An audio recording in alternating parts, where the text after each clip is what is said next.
now that you've seen, I think maybe you found some lines that maybe had a little bit more chemistry, some things that worked. We were talking a little bit before kind of we went live here about Danila Yurov, and that, he looked better in an elevated role, like some hiccups along the way. But I got Natural Stat Check in front of me here, the final tallies for his line. Obviously, they get that first goal against right away in the game. And then he gets his first goal late in the third, end up being the game winner. And their line finished with, your point, Natural Stat Trick loading slowly this evening. There we go. It kills my fucking Wi-Fi, by the way. Let's see. Oh, and their XG is down again. So. Oh my god, it's all year. It was like 51% with like 5 minutes left in the period. So we'll see if that updates. So, but yeah, I thought he looked better. I think, you talk about being elevated in the lineup and seizing an opportunity. Like, I think he definitely did that tonight. Like, you look at his goal, starts with him winning a faceoff, right? Which was a big issue for him in the preseason.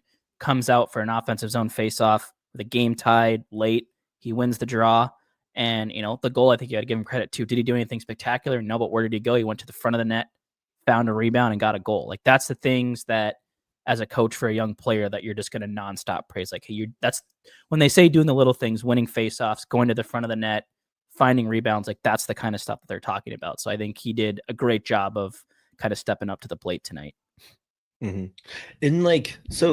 And that's where I kind of, that's like related to how what my thoughts are on Yurov overall are. Like, I think at this point, because this is Minnesota, like, obviously Kirill was playing forever in Russia, comes over immediately, like, looks like one of the best players in the league. Brock Faber hits the NHL, is one of the best, like, just like logging 30 minutes like 17 times. So everyone like kind of expect guys when they first come over, we just naturally, so many people expect them to be world beaters right away. But like, even when, like, it's been an interesting kind of start here between the prospect showcase into preseason and into the start of the NHL season for Yurov, where it's been like up and down. But like, the difference between a kid like him who plays a couple years in the KHL versus someone who goes like right from juniors into the NHL, like, let's see how they look. They might get like 2 minutes here, but like, even when Yurov had games where either he wasn't super noticeable or was making some mistakes, there were always, like, I feel like every time I watch him, I still see every once in a while where, like, whether it's positioning, just like a play with a stick, there's so many pro habits in his game just from playing so much pro hockey already, like in a really good league in the KHL for 2 years.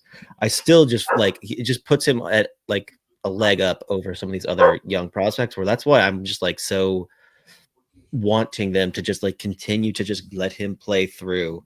He's had these struggles in the KHL. He's worked through them. Mm-hmm. Like, he went from playing like 8 seconds a night, and then they finally let him play center, top 6, lights up the KHL, wins the Gagarin Cup. And then he's had a couple injuries since, but he's worked through these mistakes before, played at a really high level, played really well. So that's why I like would love to continue to see them, or see them continue to like just use him more, elevate him more, let him play through those mistakes. And I think like this is the time to do it too. Obviously early in the year, but like, you have absolutely no idea what your lines might even look like when you get healthy again, or well, as healthy as they could possibly get. So that was that's where like I'm kind of at with Yurov, and realistically most of these young kids anyways. And again, just the fact that he obviously gets rewarded tonight, huge.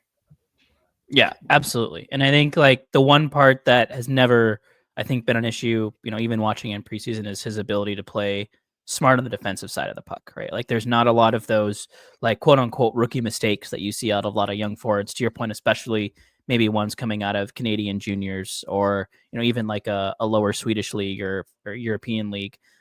Like, the defensive side of the game is usually the harder part to teach, especially to forwards. But I think for Yurov, it's almost the opposite. Like, hey, you've got the defense down. Like, hey, let's get in the offensive zone and let's take some chances. Let's use that creativity, to your point. Like, he was a leading scorer in the KHL. I think like outpaced Kirill Kaprizov's production at the same age. Like, not saying that Danila Yurov's going to develop into Kaprizov, but like, it just shows like it's not necessarily fluky offensive skill that he has. And, that was one of his big, things in the draft too, which he's just kind of this well-rounded player who can kind of do a little bit of everything, has good creativity. And, you hope that this game is maybe even a little bit of launching pad for him, even if it, not necessarily saying that he's going to go on and, obviously he's on a point streak. He's a staple in the top 6, but just from building a confidence, right? Like you look at Marco Rossi when he came in the NHL, highest scoring player in the preseason, 19 game drought in the, with what 1 assist, I think, in his first 19, goes back to the AHL. Like you start to grip your stick a little bit tighter where, you're off. It's this is game 7, like to get that, get that assist, or I think he had an assist already maybe earlier. Like he got scratched the first 2. Yeah. This is his first point. Yeah. So to get in, get the first NHL goal, that first point, essentially 5 games into your NHL career. Like, I think that's a good motivator for him, gets that monkey off the back. Like, hey, just go play your game now. And, like we said, a great game from him tonight, and hopefully a sign of things to come. Yep. And then transitioning to the back, I know that we've had a couple comments just about some of the defensemen, specifically Jiricek. I thought he was fucking awesome tonight, and I think someone else had put it up. He looked really good with fucking Middleton. Which right now is a tall task because Middleton has looked like absolute garbage to start the year. Yeah, tough fuck. It's always interesting with him too. It's like he's also one of the guys where it's like when he's playing really well, it's not like he's not like. I mean, yes, he did. What was it, last year or 2 years ago? He scored like 8 goals, 9 goals. You're like, holy shit, he's like scoring. This is weird. But when he's playing really well, it's mostly just like quiet. And he's like hitting everything that moves. It's like the loudest part of his game. But when it's bad, holy fuck, it is. It is bad. I did love, just because it made me cry laughing. At one point, I think it was the second period. Like he knocked a puck loose, and he looked up and saw that like he was the furthest player up, and he started the rush. Oh, he looked like fucking Pat Maroon just wheeling up the ice, and like not in like full effort. Like it was unbelievable how much effort, how hard his strides were, and the lack of speed. Like he just like got halfway into the offensive zone and like just turned up. He's like, I don't know why I did that. Just like flung one across the ice. Well, and I think too, a lot of that stuff so just gets magnified when you're a bigger guy too. Like it, right? Because there's just that much more mass that's moving.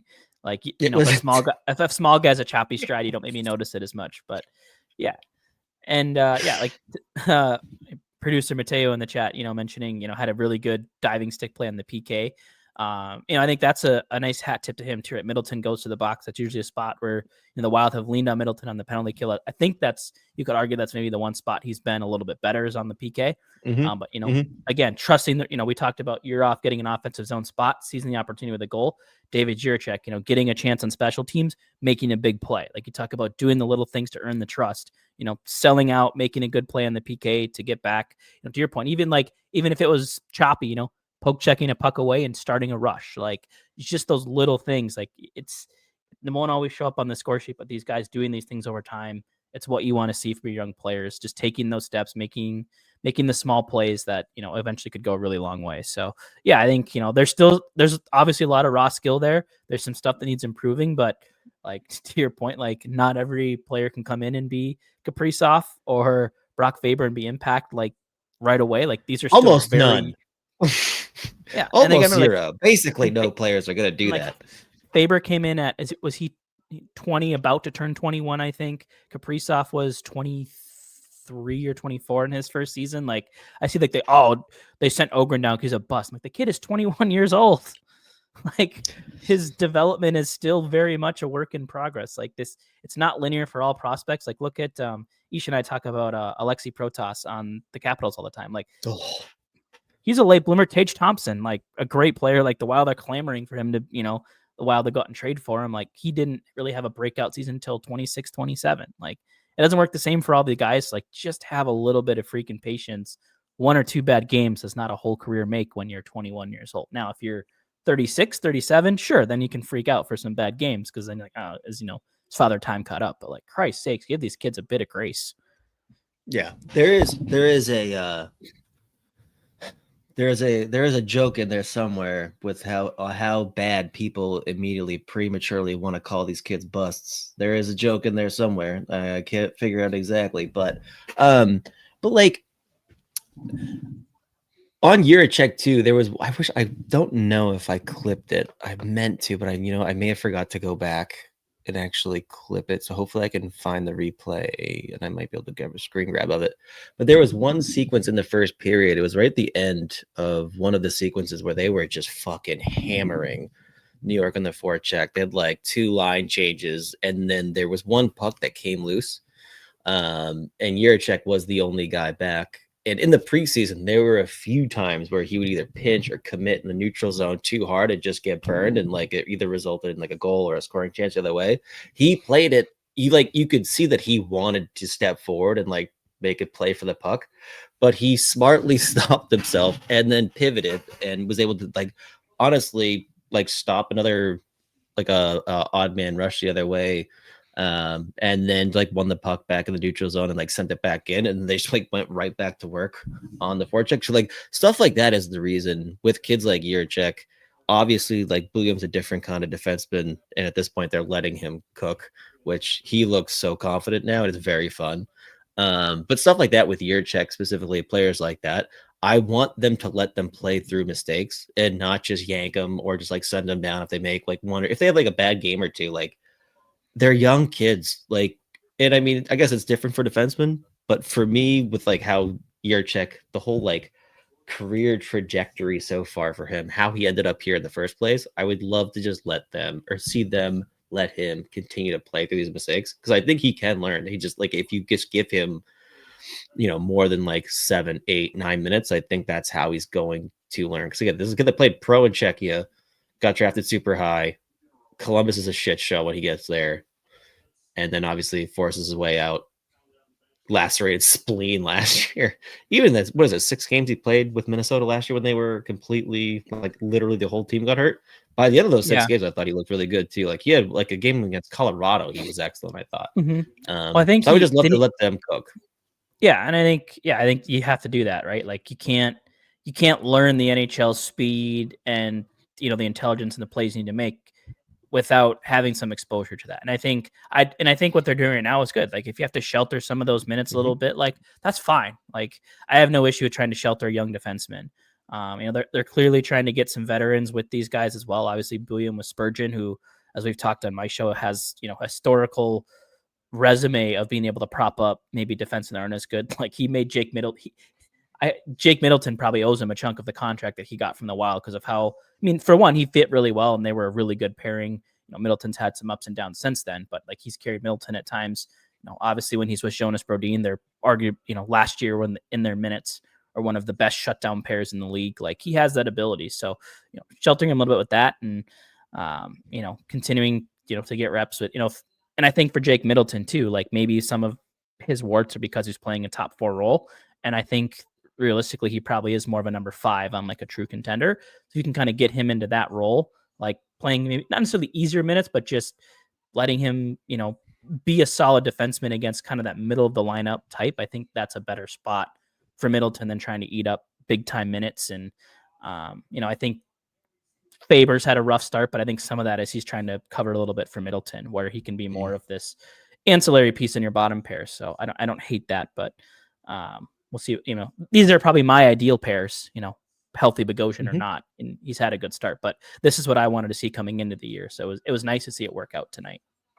And then just last one, see buium again. I just mentioned him. I think he has become very like I just watching his confidence grow the first few games here. Like again, you're gonna see mistakes. He's gonna turn the puck over. He's going to do that his whole fucking career because that's the kind of defenseman he is. Like he can let him go. Watching him at times, like there was literally one of the first shifts. It was like right after I think they gave up that goal. He just started dancing with the puck, goes wide, throws a little puck at someone. Fucking, I can't even believe I'm bringing it up. I usually never bring this up.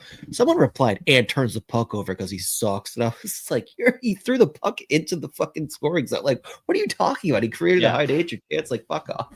Like, what does it only count if it goes in the net? Like, shut the fuck up. Yeah. And I just think like I've loved how confident he looks. The thing that's really jumped out to me about him, especially these last couple games, is just he's fast. Like I knew he was a good skater, but like the high end speed is legit. Like it's different. He did not have that 2 years ago last year. No. I did not see that before. And I wish I could. I wonder if I retweeted it. There was a tweet I think I was using some of the NHL Edge stats, or maybe it was Mike Kelly who had it out. But I'm scrolling to see if I retweeted it. But it was about just kind of his top skating speed and where it ranked. Yeah, right here. Oh, it's actually from NHL PR. 7th among defensemen, all defensemen, not just rookie, all defensemen in max skating speed. He's hit 22.7 miles per hour, and is ranked in the 94th percentile at his position in offensive zone time percentage. Like those kind of numbers as a rookie. That is he even 20 yet? I don't think he is.